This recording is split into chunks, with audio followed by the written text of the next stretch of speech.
Hello everyone. This lecture is specially recorded for first year BSc student of BK Birla College, Kalyan. This is mathematics class, subject calculus, paper 1. In last lecture we have seen the properties of supremum and infimum. In this lecture we will further explore few more properties of supremum and infimum. So before exploring the property, let me define one set. If S is a bounded and non-empty set,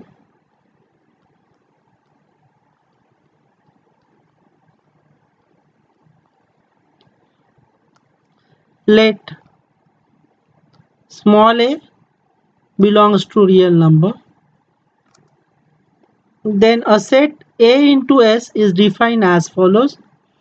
It is the element of the set AS is look like AX, small ax times, where X belongs to capital S. So any element from this set will look like small a times a element from the S. If the S is bounded, then AS is bounded. So note AS is bounded. So showing AS is bounded is not difficult. You can easily prove by the fact that S is bounded. The idea is as follows: since S is bounded, then SE will have lower bound as well as upper bound, and then you multiply by A to that. If A is positive, then your lower bound of AS and lower bound of the lower bound will get multiplied by A, and if the A is negative, then the lower bound and upper bound, that inequality will be reversed. So it could be a good homework that show that AS is bounded. You please try it. If you are unable to show that small as is bounded, then in lecture we will definitely prove, I will definitely show how to show that small as is bounded. Now today I will prove a theorem based on the set AS. So let's write down that property. So result is as follows: if S is non-empty set,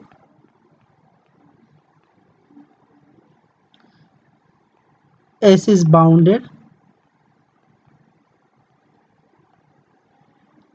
A belongs to R, AS is defined as set of all A into X such that X belongs to S, then prove that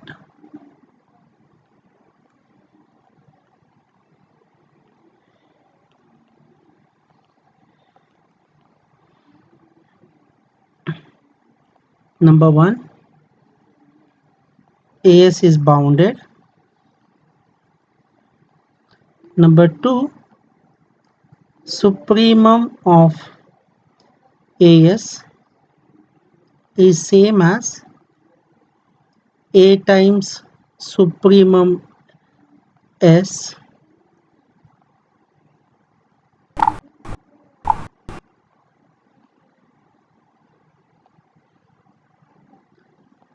if A is strictly greater than, or A is greater than equal to 0, and it is A time infimum of S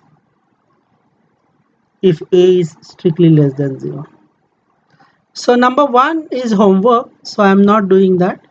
So I will directly go to the number 2.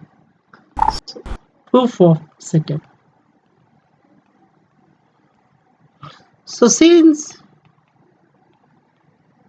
AS is bounded,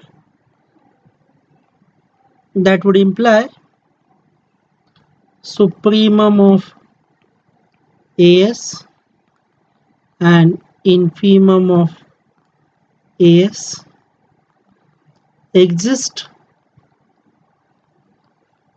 and unique. The reason for this, by order completeness property of real number. Now we have to prove that the supremum of AS, that A, if A is greater than equal to 0, A is less than 0, then we have to explore these cases. So let capital M is equal to supremum of S. Since it is given that S is bounded, so supremum of S exists. So let's call that supremum of S as M and small m as infimum of S.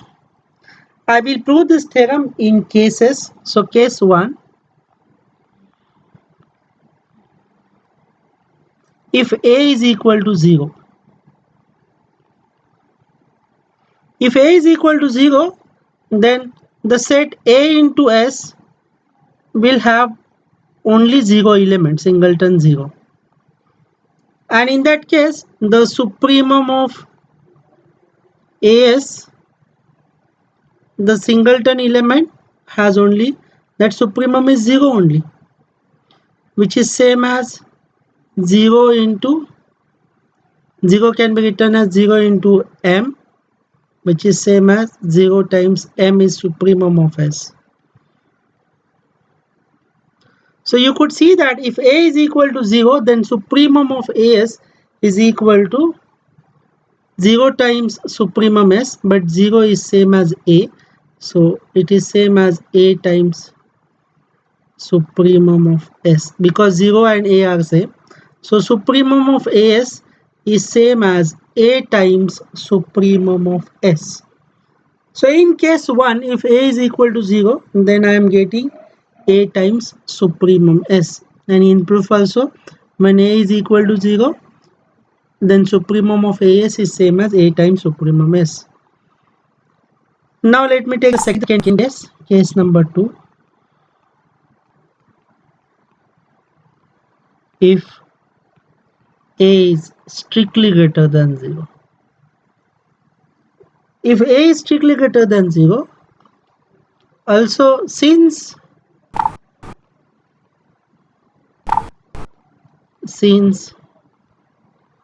capital M is equal to supremum of S, that would imply capital M is always greater than equal to X for all X belongs to S, because capital M is one of the upper bound and upper bound is always greater than equal to any element from the set.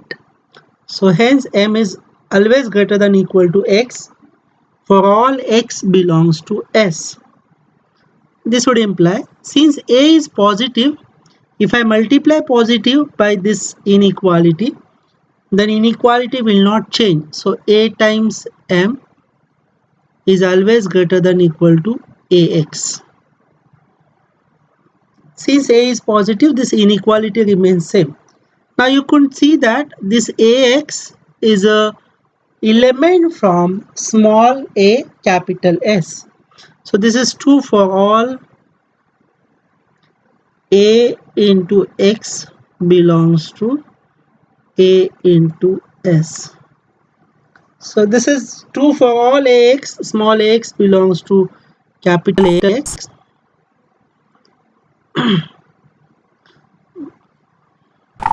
This would imply A into capital M is upper bound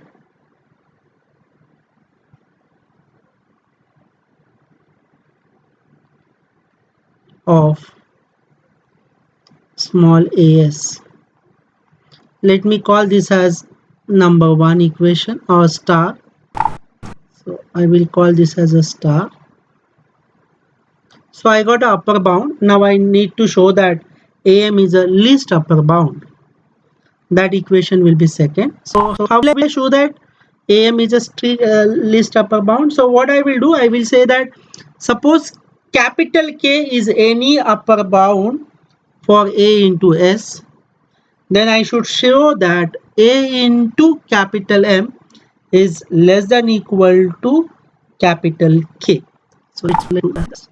So let capital K be any upper bound of A into S. This would imply A into X is always less than equal to K for all AX belongs to AS. So let me divide this inequality by A. If I divide an inequality by A, then it will remain same. So it will have K times A. I could divide, since A greater than 0, this would imply 1 by A is also greater than 0. So if it is greater than 0, I can divide it by 1 by A. So this is true for, so X is always less than equal to K by A for all X belongs to S. See, observe that A into X belongs to A into S. So X belongs to S. This is true for all X. So this means imply capital K by A is upper bound of S. But we already know one of the upper bound of S, that is capital M. So, but capital M is least upper bound of S. So S has two upper bound, one is M and the second one is K by A. So दोनों S के upper bound है. So but then M is a least upper bound, so this would imply M is less than equal to K by A. K by A is also upper bound, capital M is also upper bound, but M is the smallest upper bound among all the upper bound. Now I will multiply by A. So A times M is less than equal to A. Now I will call it as double star. So what I have started, I did one here, I should write K. So I have started an upper bound K and I have shown that AM is always less than equal to K. So that means AM is a least upper bound. So this would imply, so from star and double star, AM is least upper bound, or some people call it as supremum of AS.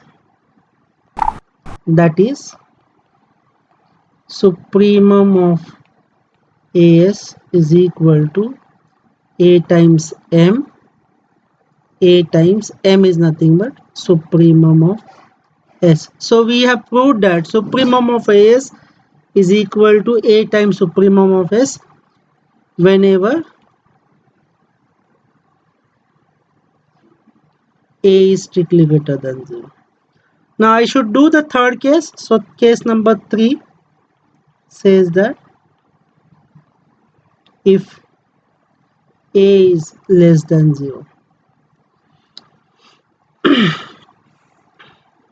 So in that case, since small m is equal to infimum of S, this would imply small m is always less than equal to X for all X belongs to S. Because small m is one of the lower bound. In fact, it is the greatest lower bound, but it is a lower bound. Now what I will do, I will multiply this inequality by small a. So if I multiply by small a, so A times M, and here I will have AX. Since A is negative, if the number is negative, the inequality will be reversed. So this will be greater than equal to. Now you could see that for all AX belongs to AS. So from AX is an element from small as, small a capital S. So it is an element from A capital S. So you could see that AM is larger than every element from AS. So this would imply this AM small a cap small m is a upper bound for AS. This would imply small am is upper bound of AS.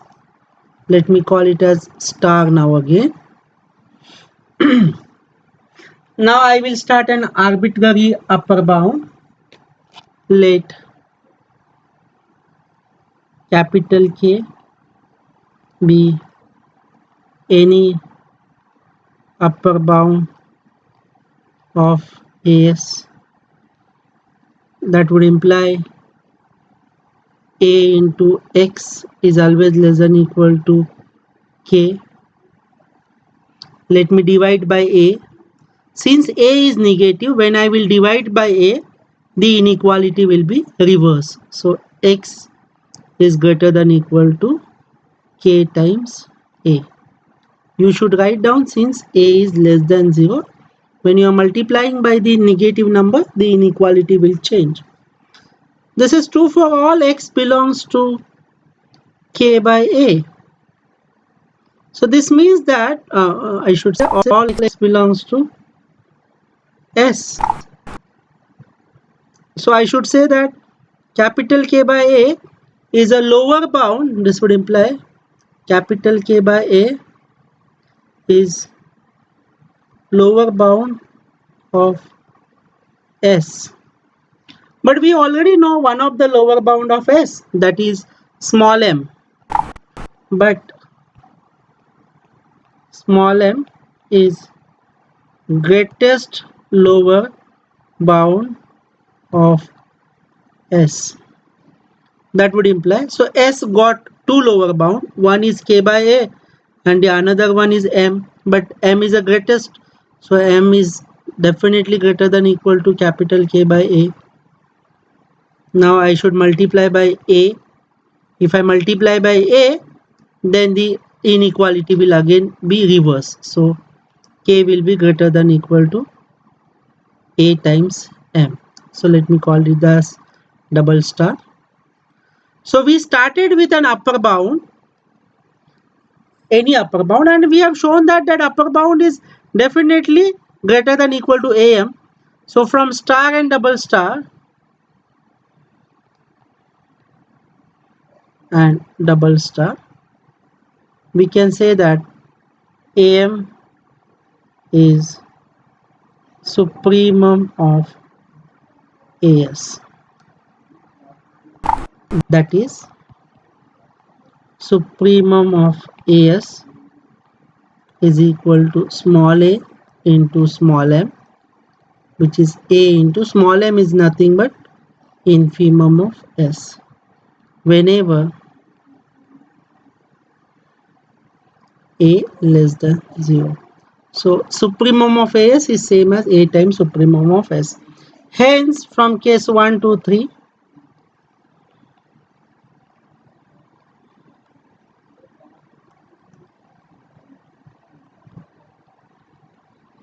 you can say that supremum of AS is equal to A times supremum S if A is greater than equal to 0 and it is A times infimum S if A is strictly less than 0. Right. So it's not difficult. On the same line, similarly, one can prove that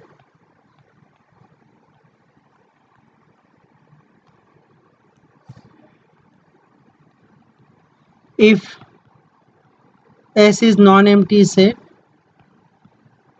S subset of R, S is bounded, then number 1, AS is AS is bounded, we have shown, so I will not write that again.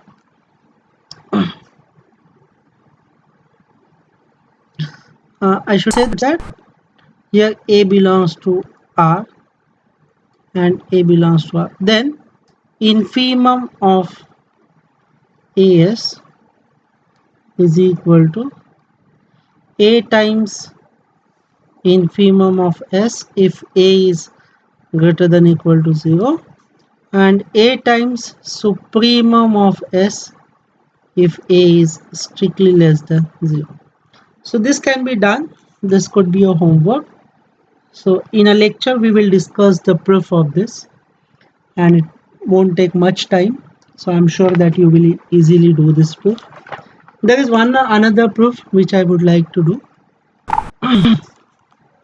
So let S be a non-empty set,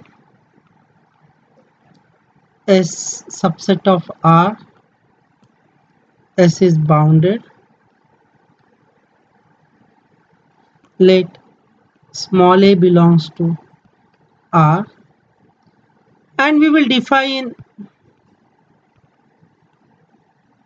A plus capital S. The set A plus capital S will have an element A plus small x such that x belongs to S. Then prove the following. First one, small a plus S is bounded, and second, supremum of small a plus S is same as A plus supremum of S. Let's prove this result. Again, I am not doing first. This is a homework that A plus S is bounded, can be proved with the help of S is bounded. So we will directly prove the result number 2, that is supremum of A plus capital S is equal to A plus supremum of S. So proof of second. Since A plus S is bounded, so we assume that number 1 is true. So by order completeness property, supremum of A plus S exists and unique.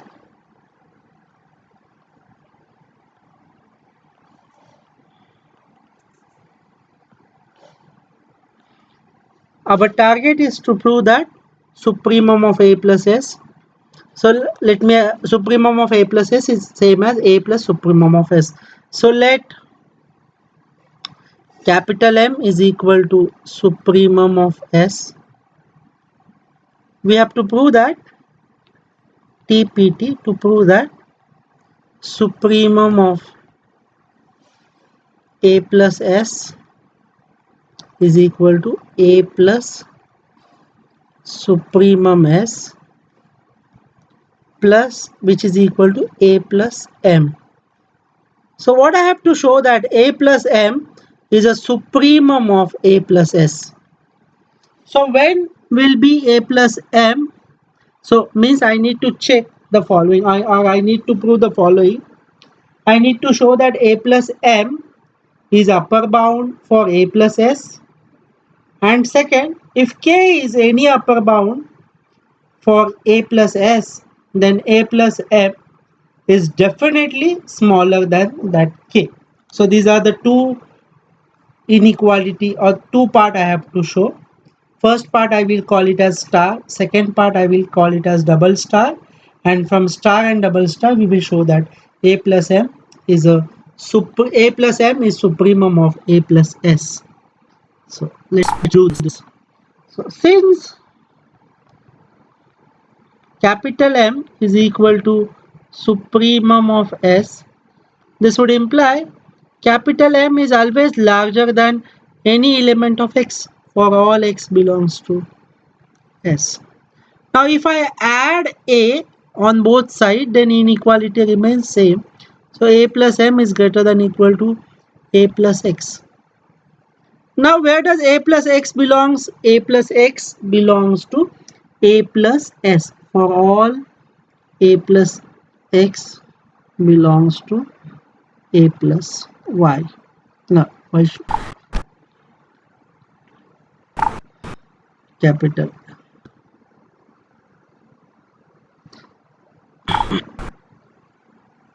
Yeah. So what does this imply? This would imply a plus capital M is upper bound of a plus s. Let me number this as 1 star.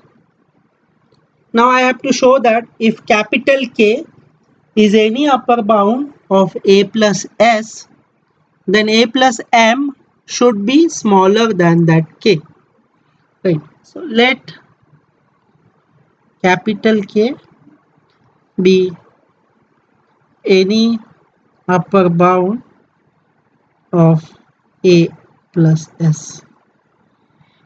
So what does this imply?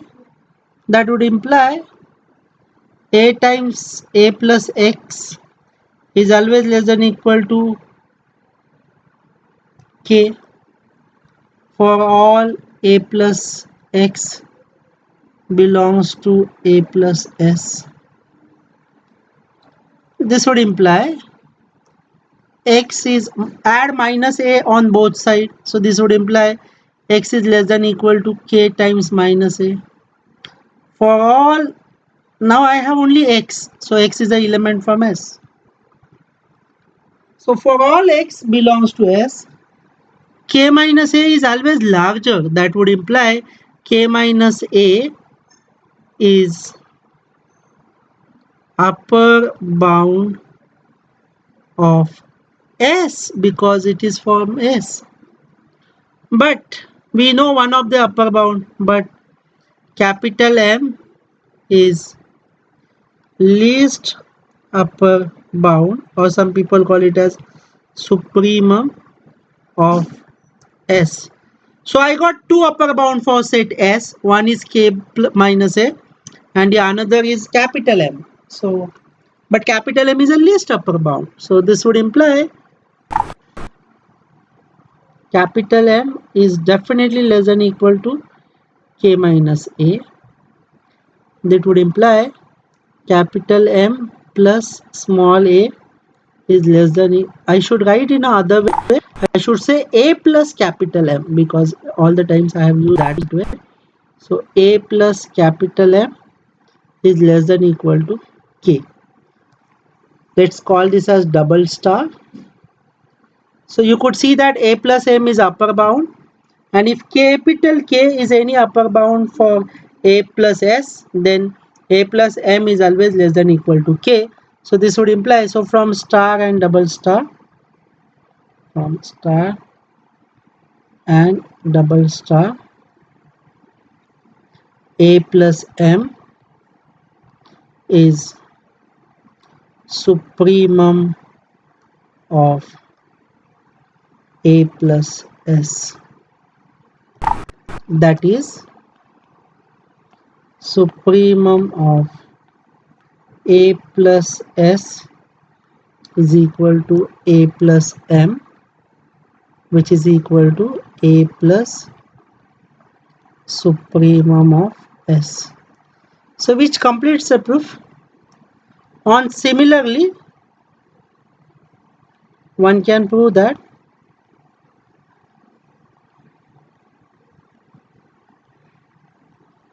so you can easily guess now what I wanted to say. Infimum of a plus s is equal to a plus infimum s. So of course you have to assume that I have not written, but it is very clear that the hypothesis for this S is non-empty set, S is a subset of R, S is bounded, A belongs to R, then infimum of A plus S is equal to A plus infimum s. So this could be a very good homework. So I hope that you will able to complete this theorem, and in a tomorrow's lecture we will discuss about these theorems or homeworks. If you find any difficulties while doing this, those difficulties we will try to resolve, we will try to emphasize in the lecture. Thank you for attending.